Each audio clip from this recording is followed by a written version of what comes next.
Morning to all of you प्यारे बच्चों, स्वागत है आप सभी का आपके प्यारे यूट्यूब चैनल हरी सेठानी 541 में। और आज की इस वीडियो में हम करने वाले हैं सैनिक स्कूल का एक इंपॉर्टेंट टॉपिक जो पेपर में पूछा जाता है रीजनिंग का अर्थात मेंटल एबिलिटी टेस्ट में, वो है असर्टेन एंड रीजन, कथन एवं कारण। तो इस कथन एवं कारण वाले में इसमें एक कथन दिया होता है और एक कारण दिया होता है। तो इस कथन और कारण को पढ़ते हैं, अगर फिर यहाँ चार ऑप्शन होते हैं उसके अकॉर्डिंग इसको चलते हैं। तो जैसे कथन दिया है यानी उसका जो स्टेटमेंट है असर्टेन है, वो ए दिया है सूरज पूरब में उगता है। तो आपको पता है सूरज जो है पूर्व दिशा में ही उगता है, तो ये बिल्कुल सही कथन है। अब इसके नीचे इसका लॉजिक दिया है कि क्यों उगता है, तो अगर ये भी सही होगा तो उस हिसाब से हम चलेंगे। कारण दिया है पृथ्वी अपनी धुरी पर घूमती है, तो ये कथन भी सही है, पृथ्वी अपनी धुरी पर घूमती है। तो दोनों कथन सत्य हैं। साथ ही साथ जब पृथ्वी अपनी धुरी पर अपनी अक्ष पर घूमती है तो उसी के कारण जो पृथ्वी जो होती है जब वो पश्चिम से पूर्व की ओर घूमती है तभी हमें जो सूरज होता है पूर्व से पश्चिम की ओर चलता हुआ दिखाई देता है।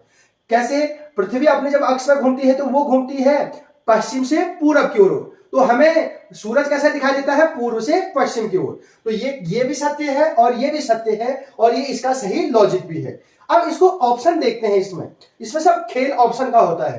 पहला ऑप्शन आप पढ़ेंगे कथन और कारण दोनों सत्य हैं, यानी कथन भी सत्य है कारण भी सत्य है। कारण कथन की सही व्याख्या करता है। दूसरा ऑप्शन है कथन और कारण दोनों सत्य है और कथन कारण की व्याख्या कथन नहीं करता है। तीसरा है कथन सत्य है लेकिन कारण असत्य है, असत्य मीन्स गलत है। चौथा ऑप्शन कहता है कि कथन गलत है और कारण सही है। तो आपको पता चला कि जो कथन है वो भी सही है और जो कारण है वो भी सही है, तो यानी दोनों सत्य हैं। दोनों क्या है? सत्य हैं। तो इसका मतलब आपको पता चला कि जो सूरज है वो पूर्व में ही उगता है, बिल्कुल सही है। और कारण भी उसका सही लॉजिक है कि पृथ्वी अपनी धुरी पर घूमती है, वो भी घूमती है। लेकिन क्या ये इसकी सही व्याख्या करता है? हाँ सर, तो जो कारण है वो कथन की सही व्याख्या भी करता है। तो ये वाला तो बिल्कुल नहीं होगा, कथन सत्य है कारण असत्य, क्योंकि दोनों सत्य हैं, तो ये ऑप्शन नहीं होगा। डी ऑप्शन भी बिल्कुल नहीं होगा, कथन असत्य कारण असत्य वाला, क्योंकि दोनों सही हैं। अब ये कथन और कारण दोनों सत्य हैं, यहां भी कथन और कारण दोनों सत्य हैं। तो कैसे पता चलेगा कि ए और बी में से कौन सा होगा? तो हम जानते हैं जो कारण है वो कथन की सही व्याख्या करता है और वो सही दिया है, तो इसलिए ऑप्शन ए हो जाएगा। ऑप्शन ए को पढ़ेंगे, कथन और कारण दोनों सत्य हैं और कथन कारण की सही व्याख्या भी करता है, और इसमें लिखा है बी में नहीं करता है, तो कौन सा हो जाएगा? ऑप्शन ए हो जाएगा। अगला क्वेश्चन देखते हैं।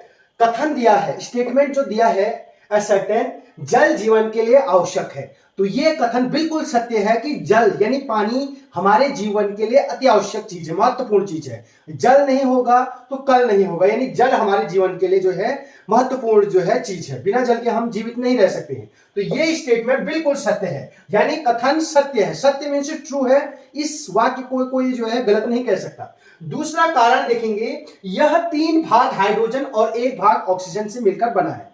तो ये स्टेटमेंट बिल्कुल गलत है, कारण बिल्कुल गलत है। व्याख्या करने की तो बात अलग भी, ये स्टेटमेंट ही गलत है, क्योंकि जो वाटर होता है, वाटर का केमिकल फॉर्मूला होता है H2O।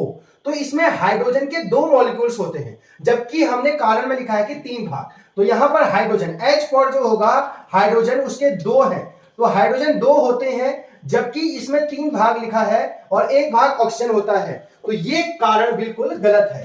तो इस हिसाब से आपको पता चला कि कथन सत्य है, यानी असर्टेन सत्य है और रीजन जो है उसका गलत है, और ना ही रीजन जो है असर्टेन की सही व्याख्या करता है, ये तो अलग बात थी।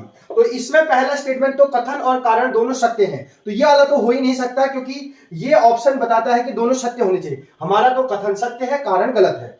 दूसरा कह रहा है कि कथन और कारण दोनों सत्य हैं, कारण कथन की सही व्याख्या करता है। तो दोनों सत्य है ही नहीं तो व्याख्या की तो बात ही नहीं की। तीसरा है कथन सत्य है कारण असत्य है, तो बिल्कुल सही, कथन सत्य है और कारण असत्य है।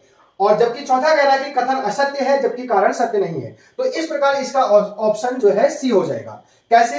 क्योंकि हमें पता है कथन सत्य है और कारण क्या है? असत्य है। तो इस प्रकार इसका ऑप्शन जो है सी हो जाएगा।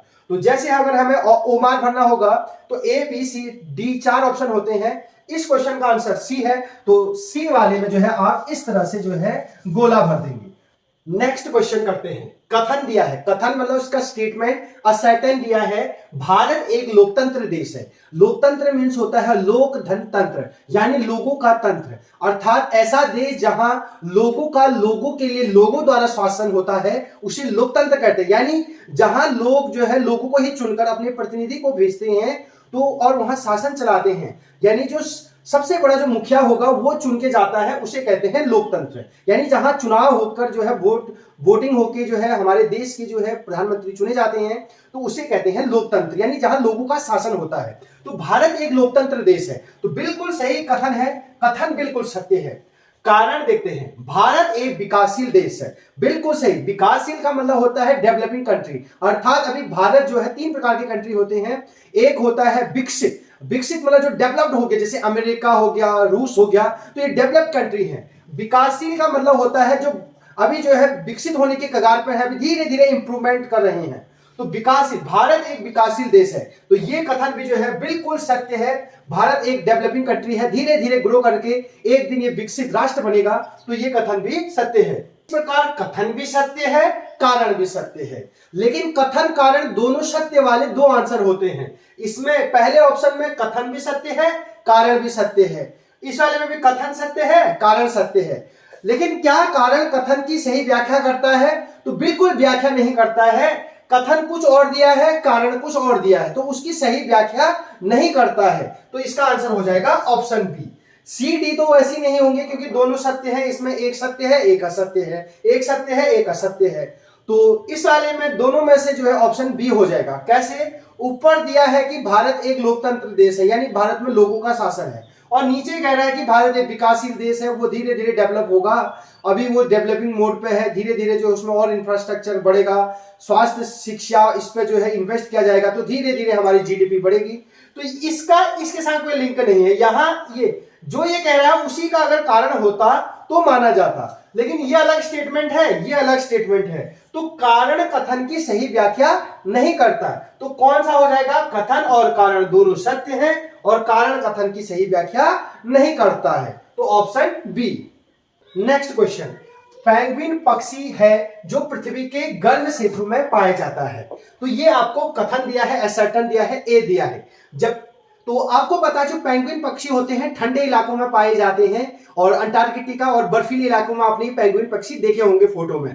तो ये पेंगुइन पक्षी जो होते हैं पृथ्वी, यहां पर लिखा है, कथन लिखा है गर्म क्षेत्रों में पाए जाते हैं, तो बिल्कुल गलत है। गर्म क्षेत्रों में नहीं पाए जाते हैं, ये ठंडे क्षेत्रों में पाए जाते हैं। तो कथन क्या हो गया?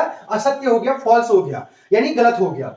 कारण दिया है गर्म क्षेत्रों में पक्षियों के पंख नहीं होते हैं, पर ये कह रहा है कि जो चिड़ियाएं गर्म एरिया में पाई जाती हैं, जैसे राजस्थान हो गया या कहीं भी गर्मी वाले इलाकों में, तो उन चिड़ियाओं के पंख नहीं होता है, कह रहा है। तो ये स्टेटमेंट भी गलत है। चाहे गर्मी में हो तो वहां भी जो है चिड़ियों के जो है पंख होते हैं। आपके क्षेत्र में देखा होगा गर्मी वाले इलाके में भी जो बहुत सारे जो चिड़िया होते हैं उनमें क्या होते हैं? पंख होते हैं। तो ये कथन भी क्या है? गलत है। तो कथन भी गलत है, कारण भी गलत है, दोनों क्या है? असत्य हैं, क्योंकि पेंगुइन पक्षी ठंडों में पाई जाती है और चिड़िया होती है तो उसमें पंख जरूर होते हैं। तो यहां पर लिखा है कि गर्म एरिया में पंख नहीं होते हैं चिड़ियों के, तो ये भी गलत, ये भी गलत। तो ए और आर गलत है, तो असर्टेन और जो रीजन है वो दोनों गलत है। तो आप देखेंगे ए और आर दोनों असत्य हैं, तो ऑप्शन सी इसका सही हो जाएगा, क्योंकि यहां पर कह रहा है ए और आर दोनों सत्य हैं, तो ये दोनों तो सत्य नहीं है और ना ही इसकी व्याख्या करते हैं, ए की व्याख्या।